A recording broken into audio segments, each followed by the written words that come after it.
Bom, gente, vamos agora para o mecanismo do parto, né? Então, vamos entender os movimentos que o bebê faz para poder sair ali num parto vaginal. Nós temos o mecanismo do parto na apresentação cefálica e o mecanismo do parto na apresentação pélvica. Nós vamos estudar os dois. Obviamente, quando eu tenho uma apresentação córnica, não dá para o bebê dobrar o meio e cair aqui no canal do parto. É uma indicação de cesariana, a não ser que o bebê seja muito pequeno, ou então feto morto, por exemplo. Aí sim nós podemos pensar no parto vaginal, mas não tem nem mecanismo, o bebê vai acabar saindo de uma forma muito esdrúxula. Então esses movimentos aqui são muito importantes para a saída do bebê, porque esses movimentos servem para colocar os menores diâmetros do bebê em face aos maiores diâmetros da pelve ali, para você tentar evitar ali que o bebê fique impactado durante a descida. Importante, o mecanismo do parto não é voluntário, até porque o bebê morto também faz o mecanismo de parto igualzinho. Então, vamos entender aqui como é que ele faz isso, começando aqui pelo parto cefálico, né, na apresentação cefálica. Nós temos aqui 4 tempos, na verdade 3, e alguns autores consideram 4. Nós dividimos os tempos entre principais e acessórios. Os tempos principais são insinuação, descida e desprendimento. Os acessórios são flexão, rotação interna e deflexão. Calma que nós vamos detalhar um a um, e alguns autores ainda consideram a restituição como outro tempo principal e o desprendimento do ombro como outro tempo acessório. Uma regrinha que a gente faz aqui para vocês lembrarem, né, é que o feto insinua fletindo, desce rodando e desprende defletindo. Lembra dessa frase que vocês vão entender sempre como é que ocorre o mecanismo. Então vamos lá. Insinuação e flexão. Primeiro tempo principal, primeiro tempo acessório. O que é insinuação? É a descida, né, do bebê da pelve materna ali na entrada no estreito superior. Então, quando o bebê atravessa o estreito superior, eu tenho a minha insinuação. E meu tempo acessório da insinuação é a flexão. Como é que eu faço o diagnóstico de insinuação? Através do quarto tempo da manobra de Leopold, que nós vimos no bloco anterior, e quando o vértice da apresentação está no plano da dispensiática, no plano 0 de Delis. Mas se você for pegar o livro lá, olhar o conceito de insinuação, é quando o diâmetro biparietal ultrapassa o estreito superior. Aí você vai falar assim, pô, Guilherme, mas o diâmetro biparietal não é o vértice da apresentação. Tudo bem, mas também o plano 0 de Delis é o estreito médio, não é o estreito superior. Por que que isso ocorre? Vamos entender como é que isso ocorre. Por quê? Porque quando eu estou falando do diagnóstico de insinuação, né, o conceito de insinuação é diâmetro biparietal, essa altura aqui, passando no estreito superior. Mas eu não consigo, no meu toque vaginal, chegar aqui no diâmetro biparietal. Mas eu sei que quando ele está nessa altura, o vértice da apresentação, ou seja, a parte mais baixa da apresentação, já está mais baixo, já está ali no estreito médio, que é o plano 0 de Delis. Então, cuidado com a pegadinha. No conceito, a insinuação consiste na passagem do biparietal pelo estreito superior. Mas o meu diagnóstico vem através do estreito médio, quando a parte mais baixa da apresentação chega lá no estreito médio, porque eu não consigo examinar o diâmetro biparietal. Isso é uma pegadinha de prova até relativamente frequente. E eu tenho aqui como tempo acessório a flexão. Por que flexão? Nós já discutimos isso. Na apresentação cefálica fletida, o feto fica fletido para diminuir o seu diâmetro, né, para colocar o diâmetro suboccipito bregmático em apresentação para a pelve materna. Isso dá aqui um diâmetro de 9,5 centímetros. Isso favorece o parto vaginal. Veja que esse diâmetro aqui é muito maior, isso vai dificultar o parto vaginal, e esse aqui com o bebê todo encolhidinho é muito melhor. Por isso a apresentação cefálica fletida é a mais favorável para o parto vaginal. Então você vai fazer essa diminuição do occipito frontal para o suboccipito bregmático e favorecer o parto vaginal na flexão. O bebê continua o seu processo ali na descida, né, fazendo uma descida com rotação interna da cabeça. Então, o tempo principal descida, acessório rotação interna da cabeça. A descida é a progressão do bebê lá no canal do parto, seguindo ali o seu caminho, né, descendo ali naqueles planos de Delis que nós já conversamos. Então, a avaliação da descida é feita através dos planos de Delis e plano de Rod, e aí nós vamos colocar isso no partograma, que nós vamos ver lá na frente. Então, o que nós podemos representar a descida da apresentação. Lembrando que durante a descida, o bebê faz pequenos movimentos laterais para fazer um pequeno sincletismo para descer. Ele não desce reto, ele desce mais ou menos se encaixando ali. Então, pequenos assincletismos nessa fase não são considerados patológicos, diferente dos grandes assincletismos que dão a entender que eu tenho ali uma desproporção céfalo-pélvica. E o bebê começa um processo de rotação interna nessa fase. O que é a rotação interna? A insinuação normalmente ocorre em occipito esquerda anterior, como foi colocado aqui, ou occipito esquerda transversa. Essas são as formas mais comuns. Por quê? Porque ele quer colocar o diâmetro biparietal, que é o menor de todos, da cabeça do bebê, se apresentando ali para a conjugata obstétrica, né? Porque a gente sabe que a conjugata obstétrica é a parte mais angustiada ali, então nós vamos colocar esse diâmetro naquela área ali para poder passar. No entanto, nós sabemos que quando eu chego aqui embaixo, eu vou ter outros problemas, como por exemplo o estreito médio. E aí o que eu vou fazer? O meu objetivo é fazer com que a cabeça do bebê, meu ponto de referência, rode de esquerda transversa ou esquerda anterior para o occipito púbeo. Além disso, nós também já falamos que nós temos o hipomócleo, que é a saída do bebê. O bebê normalmente nasce como? Olhando para baixo, depois ele vai lá e olha para o obstetra. Então ele precisa fazer essa rotação interna aqui para poder permitir que o seu pescoço, que vai funcionar como uma dobradiça, consiga favorecer, consiga estar posicionado embaixo do púbio. Então a rotação interna serve justamente para isso, para posicionar o bebê em occipito púbeo. A rotação interna pode rodar para posterior, para o occipito sacro, que é um parto um pouco pior que o occipito púbeo, mas é um parto ainda possível de ser feito. Então, o bebê vai descendo, enquanto ele vai descendo, ele vai esse mecanismo de rotação interna para poder posicionar o seu pescocinho aqui embaixo do púbio. E depois o bebê faz um desprendimento com deflexão. Desprendimento tempo principal, que é aquilo que eu falei, o bebê vai soltar a sua cabeça, vai olhar para o obstetra.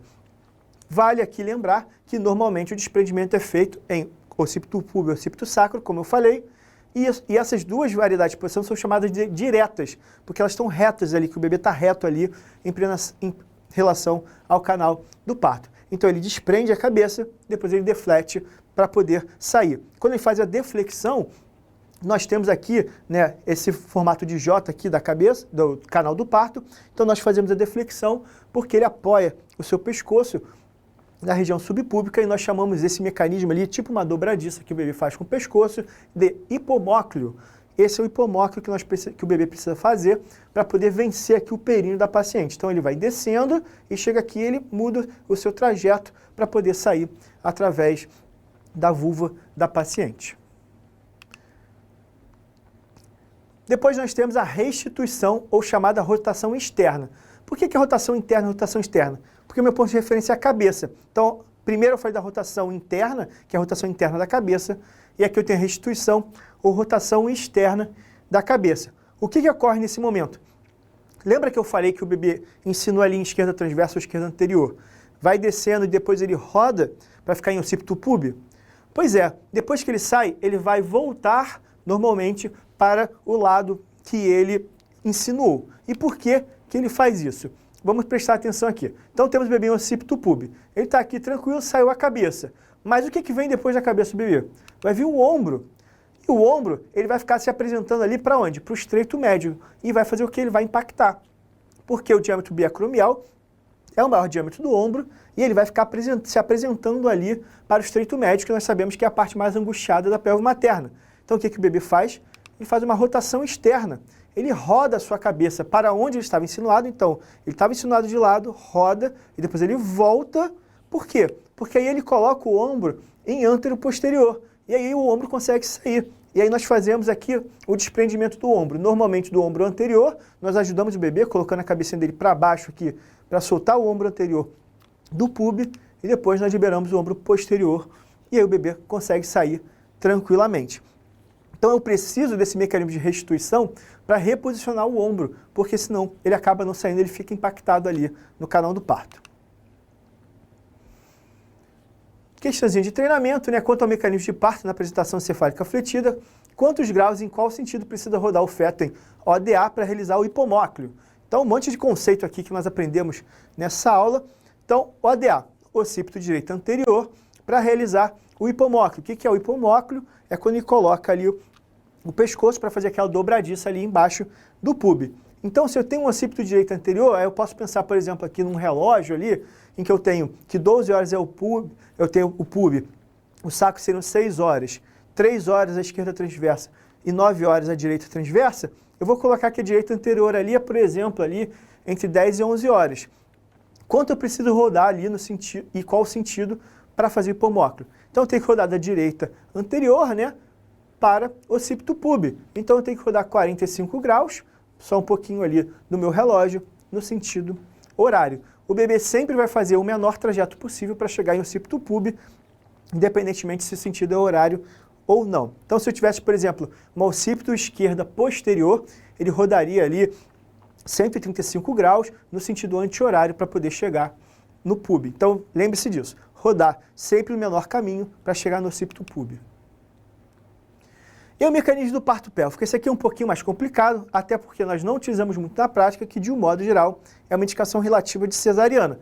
Mas nós, obstetras, precisamos aprender isso, porque a paciente pode chegar no trabalho de parto evoluído lá, você vai prestar assistência a esse trabalho de parto, ou mesmo a paciente quer um parto vaginal e você opta por isso também. A paciente é múltipla, tem todo um critério lá para uma adequada avaliação, se é um parto favorável ou não, e aí você pode bancar ali um parto pélvico de acordo com a sua experiência. O mecanismo de parto pélvico é um pouquinho mais complexo da apresentação cefálica. Por quê?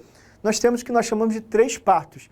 Nós temos o parto da cintura pélvica, da pelve do bebê que sai primeiro, depois da cintura escapular, que é o ombro, e depois da cabeça derradeira. E são os 3 partos que nós temos na apresentação pélvica. Então vamos detalhar aqui esses 3 partos. Primeiro, o da cintura pélvica. Nós temos que a insinuação ela é feita com diâmetro bitrocanteriano, né? Aqui, o trocânter do fêmur, em oblíquo. Então, lembra que eu falei que a insinuação, na apresentação cefálica, a insinuação é esquerda anterior ou esquerda transversa? Então, aqui eu tenho também em oblíquo, aqui, o meu diâmetro bitrocanteriano. E depois eu vou fazer uma rotação interna de 45 graus. E aí nós temos uma diferença aqui. Nós vamos fazer naquele assinclitismo na crista ilíaca, igual da cabeça, ok? Uma rotação interna de 45 graus. Mas o desprendimento, como é que eu falei que é o desprendimento da cabeça, né, da apresentação cefálica? É indireta, né, em occipito púbico. Aqui não. Aqui o meu ponto de referência, que é o sacro, ele sai ou em esquerda transversa ou em direita transversa, como nós podemos ver aqui nessa foto. Nós temos aqui o bumbum do bebê, né, bumbumzinho saindo aqui, meu sacro saindo. Então nós podemos ver aqui o meu ponto de referência, o sulco interglúteo, e veja que eu tenho o ponto de referência sacro saindo, ó, numa direita transversa, diferente do bebê que sai na apresentação cefálica, que meu ponto de referência, que é o occipito, está aqui. Por quê? Lembra que eu falei do ombro, que o ombro fica impactado se ele sair reto aqui? Então, mesma coisa, o diâmetro bitrocanteriano, ele tem que ficar em ântero posterior, senão ele não sai. E aí eu preciso dessa forma de saída aqui em sacro esquerda transversa ou sacro direita transversa para poder sair a cintura pélvica. E aí, facilitando o nosso estudo, nós já vimos a parte da cintura escapular anteriormente, e ele é muito similar da cintura pélvica. Insinuação do diâmetro biacromial em oblíquo também, rotação de 45 graus interna também, e também desprendimento da espada anterior seguida da posterior, da mesma forma que eu falei ali na apresentação cefálica, né? Lateralizado, que sai o ombrinho do bebê, que normalmente nós fazemos aquele movimento para liberar o ombro anterior primeiro e depois o posterior. Então, o ombro, né, sai no sentido antero-posterior. E por último, nós temos a cabeça derradeira. Então, vamos pensar que na cabeça derradeira aqui, só falta a cabeça do bebê sair, eu preciso colocar o hipomóclio ali embaixo do púbio. Mas o bebê estava de lado, não estava? Então, ele tem que fazer uma rotação também. Então, ele tem o diâmetro suboccipito frontal em oblíquo. Por quê? O bebê estava todo de lado porque ele estava saindo de lado. Aí eu vou fazer uma rotação de 45 graus, mas depois que sai o ombro, o bebê vai rodar e vai desprender primeiro o queixo, boca, nariz e depois o occipital. Então o bebê vai sair ao contrário, né? Então eu preciso fazer um movimento extra para a saída, como nós podemos ver aqui. Então, ó, insinuação do ombro em oblíquo, né? Tá de lado aqui. O bebê desceu e faz aquela rotação de 45 graus. E aí veja que o ombro sai em ântero posterior. O ombro está lá de lado. E aí o que o bebê faz depois que sai o ombro? A cabeça vem vindo de lado também, vem vindo inclinada. Mas aí o bebê faz uma rotação interna e coloca o seu suboccipital embaixo do púbio, para que ele possa fazer o desprendimento, ó, saindo primeiro queixo, boca, nariz e depois a cabecinha. Nós vamos ver aqui nas manobras, que até temos uma manobra para ajudar o bebê a fazer isso. Quando eu tenho ali a cintura escapular que não sai, né, falando aqui já das minhas manobras, nós temos a famosa manobra de Bratt, que consiste nesse auxílio que eu faço para o bebezinho. Então, quando ele começa a sair e o ombro está preso, eu vou pegar o bebê dessa forma, né, coloco os dois dedões aqui na perna do bebê e seguro ali o dorso dele e jogo ele na direção da sua mãe, né, do dorso materno, conforme colocado ali. Isso vai fazer o quê? Você vai colocar ali o meu suboccipital no meu pub e vou fazer como se fosse uma catapulta ali para ajudar o bebê a sair. Isso favorece a saída da cintura escapular. Gente, eu sei que quando a gente fala aqui, a gente dá nossa aula, a gente coloca tudo na apostila, nós queremos que os alunos saibam tudo, saiam decorando tudo e gabaritem todas as provas. Mas eu sei que isso é muito difícil. Se vocês forem esquecer de alguma coisa aqui na assistência ao parto pélvico, só não esqueçam de uma coisa. Não esqueçam da manobra de Bratt. Por quê? Ela é a mais importante, ela é a mais eficaz e ela serve tanto para o parto da cintura escapular, ou seja, do ombro, quanto da cabeça derradeira. Então, essa manobra ela é muito eficaz, tanto que alguns autores dizem que ela é obrigatória, você não deve fazer um parto pélvico sem essa manobra. Saiu o bumbum, vai começar a sair o ombro, você já tem que botar a mão no bebê e fazer a manobra de Bratt para facilitar essa saída. Então essa manobra ela é a mais importante da cintura escapular.